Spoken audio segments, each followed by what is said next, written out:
Hello friends, welcome you in my YouTube channel Mighty Bits. Friends, आज की इस video में हम a slumber did my spirit seal जो कि विलियम वर्ड्सवर्थ के द्वारा लिखा गया है, इसके कुछ मोस्ट इम्पॉर्टेंट एमसीक्यूज़ को पढ़ेंगे। विलियम वर्ड्सवर्थ रोमांटिक एज के पोएट रहे और इनका जो जन्म हुआ था वो 1770 में हुआ था, काकरमाउथ, कम्बरलैंड, इंग्लैंड में। विलियम वर्ड्सवर्थ ने लूसी पोयम लिखा, जो 5 पोयम की क्या थी, सीरीज़ रही, जिसमें से 5 पोयम में से एक पोयम ये भी है, a slumber did my spirit seal. इसको लास्ट में इन्होंने क्या किया था, ऐड किया था। और इसकी पहली पोयम है strange fits of passion have I known, ये पहली पोयम है। सेकेंड है she dwelt among the untrodden ways. तीसरी है I travelled among unknown man. चौथी है 3 years she grew in sun and shower. और पांचवी poem a slumber did my spirit seal. ये 5 पोयम इन्होंने क्या किया था, लूसी के नाम से लिखा था। तो ये जो पोयम है जिसके एमसीक्यू हम पढ़ने जा रहे हैं, ये उसी लूसी पोयम की एक सीरीज की एक पोयम है और उसी के एमसीक्यूज़ को हम पढ़ेंगे। तो आइए शुरुआत करते हैं पहले क्वेश्चन से। Who is the poet of the poem a slumber did my spirit seal. Simple सा क्वेश्चन है, ऑप्शन डी देखिए करेक्ट है, विलियम वर्ड्सवर्थ। क्वेश्चन नंबर 2 है a slumber did my spirit seal is series of Wordsworth. ये series रही William Wordsworth के poem की। तो किसकी सीरीज़ रही, अभी मैंने बताया, लूसी पोयम्स। लूसी पोयम्स पे इन्होंने क्या किया था, 5 पोयम्स लिखा और उसी की क्या रही है, सीरीज़ रही। क्वेश्चन नंबर 3 है what is the central theme of the poem a slumber did my spirit seal. क्या सेंट्रल थीम है इस पोयम का, a slumber did my spirit seal. तो क्वेश्चन नंबर 3 देखिए, क्वेश्चन नंबर 3 में पहला है लव एंड लॉस है, बी है द ब्यूटी ऑफ नेचर है, और सी है the passage of time and death, और डी है the innocence childhood. Option C correct है, the passage of time and death की बात करते हैं किसमें, a slumber did my spirit seal में, विलियम वर्ड्सवर्थ। आइए क्वेश्चन नंबर 4 की तरफ चलते हैं। Question number 4, in the poem what event causes the speaker's spirit to be sealed in slumber. Poem में वो कौन सा इवेंट है जो कारण बनता है the speaker's spirit to be sealed in slumber. जो स्पीकर है ना, उसकी स्पिरिट क्या हो जाती है, टू बी सील्ड हो जाती है किसमें, स्लम्बर में। तो क्या काज रहता है, देखिए ऑप्शन ए है the death of a loved one, B है पीसफुल ड्रीम, सी है द ब्यूटी ऑफ नेचर, और डी है the arrival of a new season. तो क्वेश्चन नंबर 4 का ऑप्शन ए करेक्ट है, the death of a loved one. जो poem है तो उसमें जिस प्रकार से इवेंट को इन्होंने बताया हुआ है और उस इवेंट को लेके जो स्पीकर है ना, उनका जो स्पिरिट है वो क्या होती है, सील होती है स्लम्बर में। तो किस वजह से होती है, तो ऑप्शन ए करेक्ट है, the death of a loved one. ये एक तरह से टच ऑफ एलिजी है, इसमें है तो लिरिक ही, लेकिन इसमें क्या है, टच ऑफ एलिजी है, क्योंकि वर्ड्सवर्थ क्या करते हैं, लूसी की बात करते हैं जिसकी डेथ हो गई है, और डेथ होने के बाद भी उसकी जो यादें हैं पोएट के दिलो दिमाग में हैं वो बनी रहती है, क्योंकि टोटल जो क्या है, नेचर है, जो ट्रीज़ हैं, जो झरने हैं, जो माउंटेन हैं, इन सारी चीज़ों में क्या है, लूसी है, और किस रूप में है, पोएट की यादों के रूप में है। तो इस तरह से the death of a loved one option क्या है, क्वेश्चन 4 का ऑप्शन ए करेक्ट है। Question 5, according to the poem what does the speaker believe about the person they loved after their death. Poem के according what does the speaker believe, speaker क्या विश्वास करते हैं about the person, उस person के बारे में, they loved after their death, जिनको लव किया जाता है उनके मौत के बाद भी। तो क्या इसमें दर्शाया गया है, कौन सी चीज़ें हैं, किस वजह से उनके मरने के बाद भी क्या होते हैं, लोग उनसे लव करते हैं, क्या रीज़न है। ऑप्शन ए है they are still alive and with the speaker, B है they have become part of the natural world, C है they are in a better place, D है they have forgotten the speaker. तो question number 5 का देखिए option क्या है, question number 5 का B correct है, they have become part of the natural world, क्योंकि वो पार्ट हो गए हैं नेचुरल वर्ल्ड जो है। जैसा कि अभी हमने बताया कि पोएट, चूँकि लूसी क्या है, मर गई है, फिर भी पोएट उसको पाते हैं, जैसे उनको लगता है कि ये जो प्रकृति की जो वादियाँ हैं उसके बीच में क्या है, लूसी घूम रही है, उसकी यादों को ये भुला नहीं पाए हैं। तो वही रीज़न ये करें कि जब कोई भी पर्सन होता है वो जब नेचुरल वर्ल्ड का पार्ट बन जाता है तो उसे हम क्या कर सकते, भूल नहीं सकते। क्वेश्चन नंबर 6 की तरफ चलते हैं। How does the poet describe the loved one in the second stanza. जिस लव्ड वन की ये बात करते हैं, चूँकि लूसी जो क्या रही, इनके लिए लव्ड वन रही, तो सेकेंड स्टेंजा में किस प्रकार से उसकी ये बात करते हैं। ऑप्शन ए है as lying beneath the earth, B है as a figure in a dream, C है as part of the natural landscape, और डी है as a memory fading away. तो ऑप्शन क्या है, सी करेक्ट है, as part of the natural landscape. वो क्या हो गई है, पार्ट हो गई है नेचुरल लैंडस्केप का। Question 7, question 7, what does the phrase a slumber did my spirit sell symbolize in the poem. Question 7 देखिए बहुत ही अच्छा क्वेश्चन है। क्वेश्चन 7 देखिए क्या सिंबलाइज है, a slumber did my spirit seal.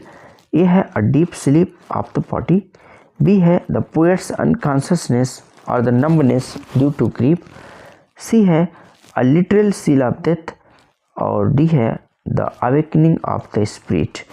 तो क्वेश्चन नंबर 7 जो है, क्वेश्चन नंबर 7 का बी ऑप्शन करेक्ट है। द पोएट्स अनकॉन्शियसनेस, जो पोएट के अनकॉन्शियसनेस हो गए हैं, और द नंबनेस है ड्यू टू ग्रीफ, दुख के कारण बिल्कुल ये होश में नहीं है। इस कदर से क्या हो रही है, इनको लूसी की याद आ रही है, जो कि एक बच्ची है, और बहुत कम समय में क्या होती है, उसकी डेथ हो जाती है। Question number 8, in the final line of the poem what is the poets attitude toward death. करें आप पे कि in the final line of the poem what is the poets attitude towards death, towards रहेगा वो, yes छूट गया उसमें, death की ओर क्या पोएट का एटीट्यूड है। फाइनल जो लाइन है इस पोएम में, it is a tragic and painful end, it is a peaceful release from life, it is a transformation into something beautiful. Option D है it is something to be feared and avoided.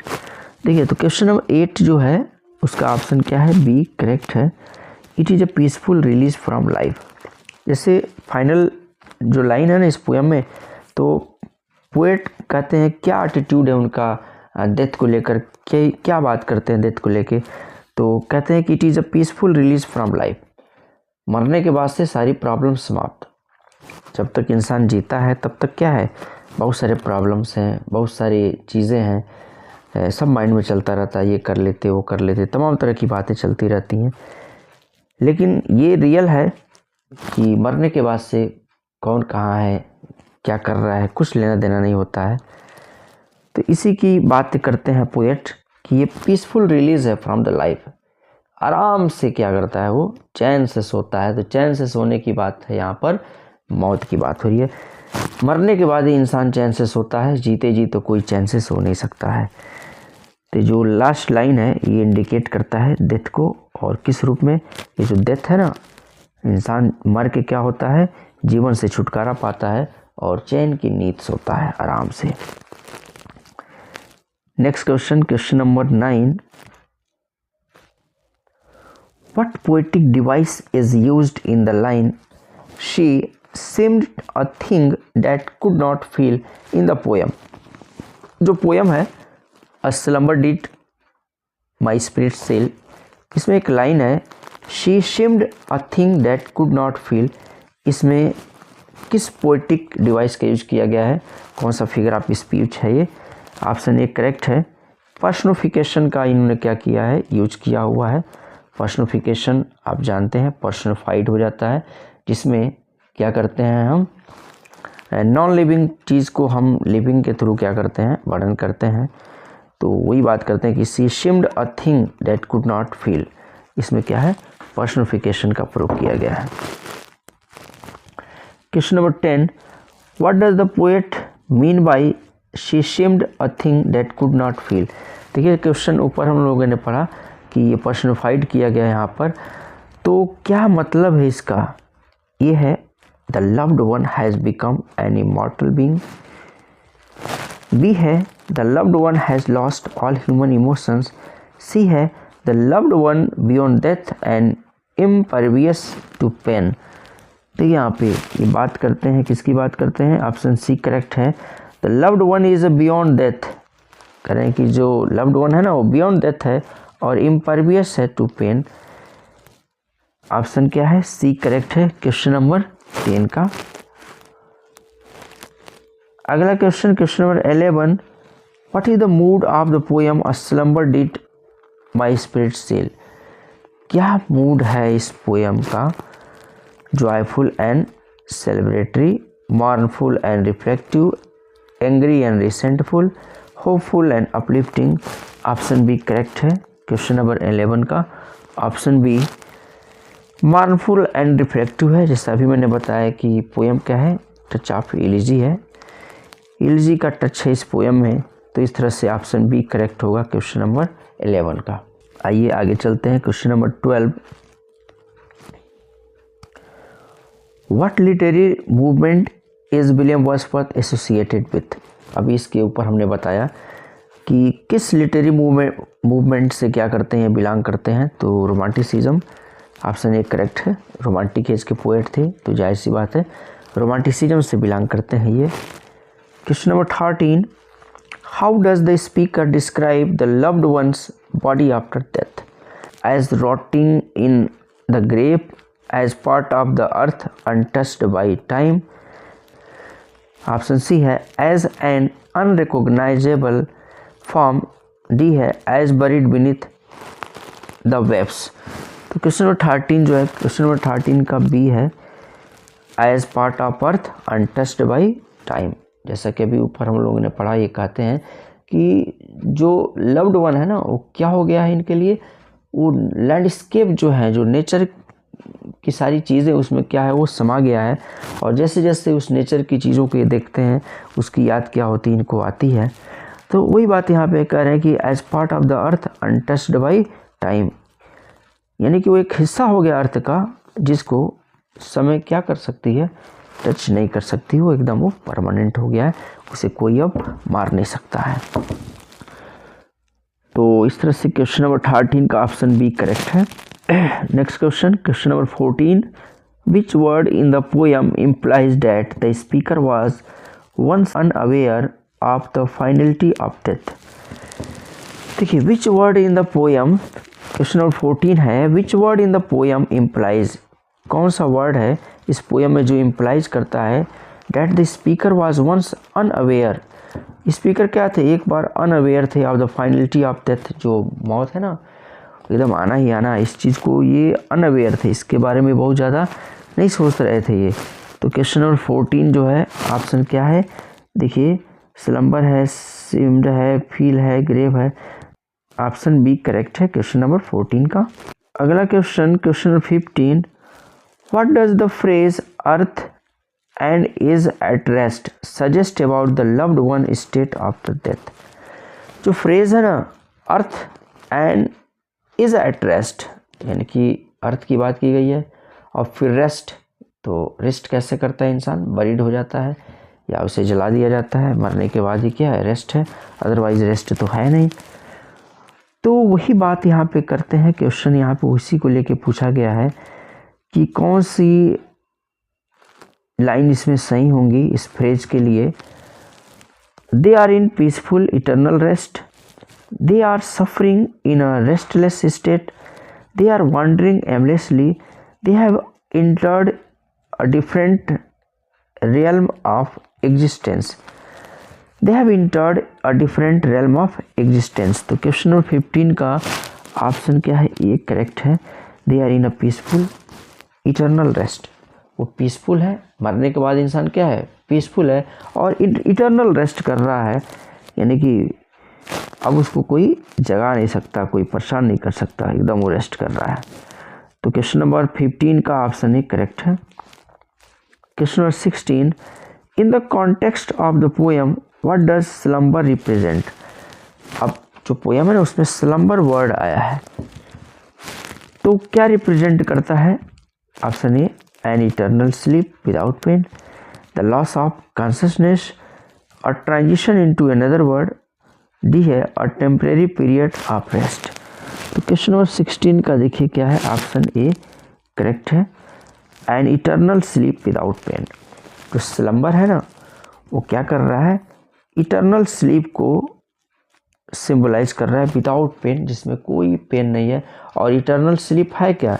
Eternal sleep मौत है, मरने के बाद ही क्या है? कोई pen नहीं है लाइफ में, कोई दिक्कत नहीं है, बाकी जीते जी तो सब है. आइए नेक्स्ट क्वेश्चन 17 की तरफ चलते हैं. Which of the following best represent the tone of the poem. क्या है इस पोएम का टोन? क्या है, क्या सही कर सकते हैं आपके अनुसार? क्या टोन है इस पोएम का? एंग्री एंड डिफिएंट, बी है काम एंड एक्सेप्टिंग, सी है बिटर एंड रिग्रेटफुल, और डी है joyful and carefree. Option B correct है.